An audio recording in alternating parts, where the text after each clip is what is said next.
ATC World, a desire to connect the world. Hello good morning friends, I hope you all are happy and healthy.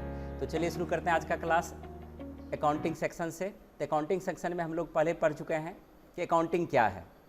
तो चूँकि जब तक हम इसको 2 बार 3 बार आपके सामने रिवाइज नहीं करेंगे तब तक आपको इसके बारे में क्लियरली पता नहीं चलेगा। तो आज हम लोग फिर से पहले टेक्स्ट को देखेंगे, जो बुकिश नॉलेज है, इन किताब में क्या लिखा हुआ है, इसको कैसे हम लोग मॉडिफाइड करेंगे।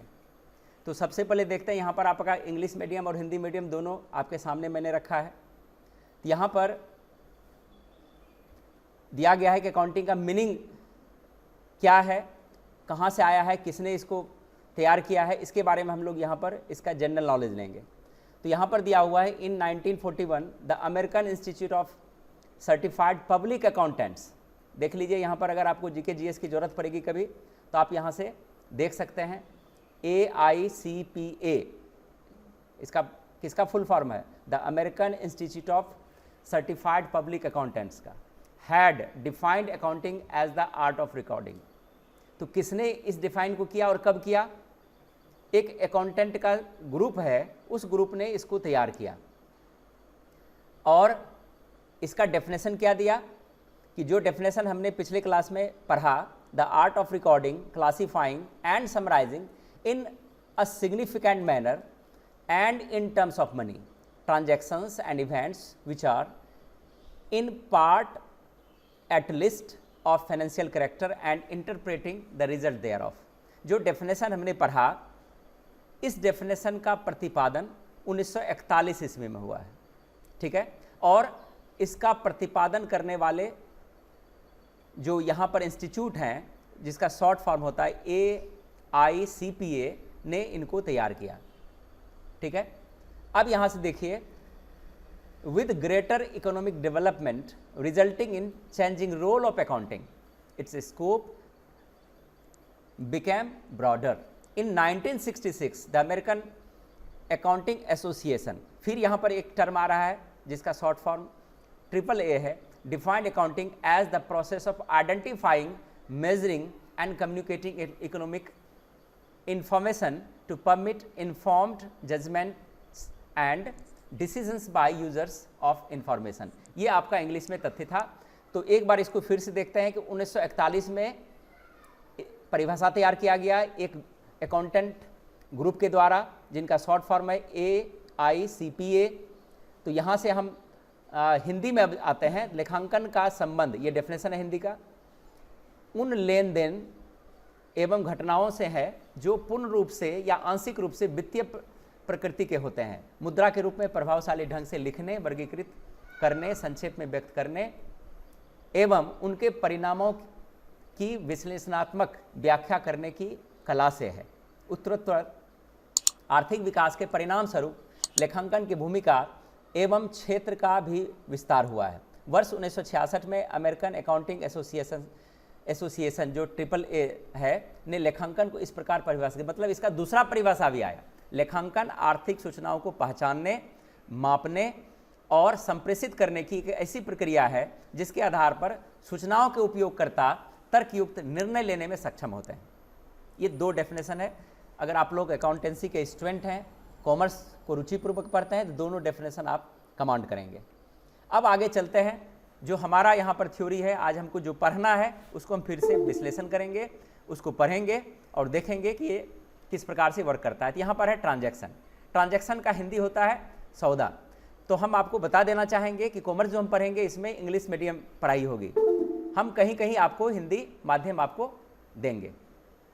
तो ट्रांजैक्शन का क्या अर्थ हुआ? Transactions can be defined as a financial happening that effects the financial position of the business. Commerce में ट्रांजैक्शन का क्या परिभाषा दिया गया है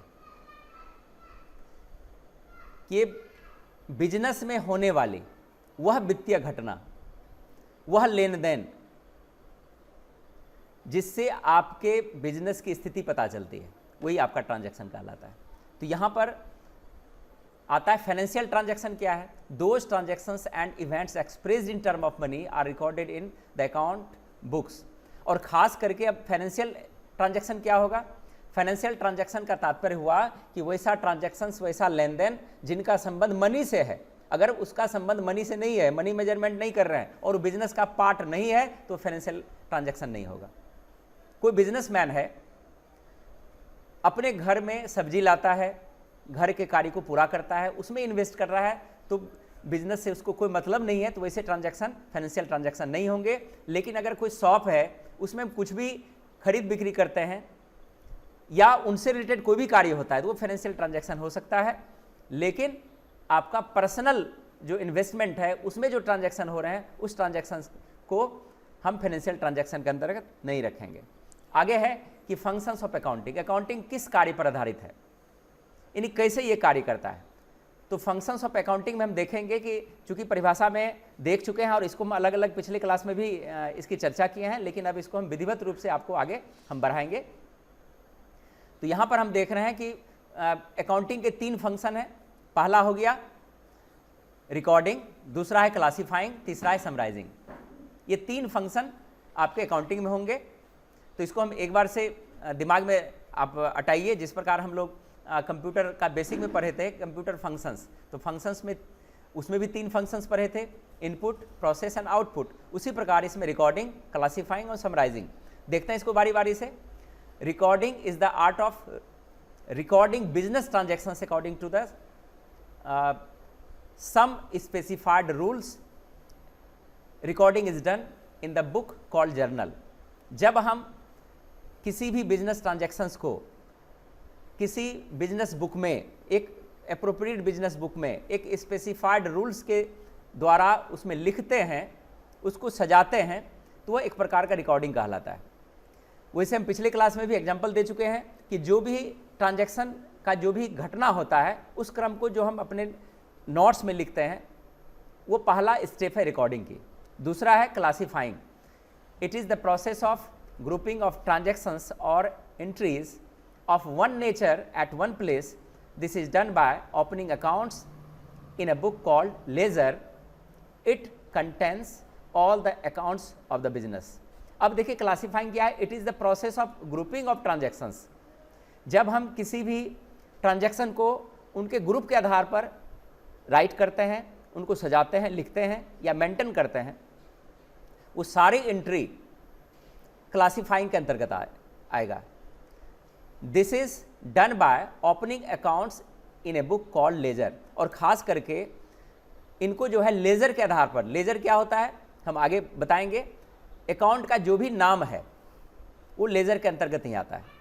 it contains all the accounts of business. और उसमें हम सारा चीज़ सिस्टमेटिक ढंग से उसको सजाकर उनके नेचर के आधार पर लिखते हैं।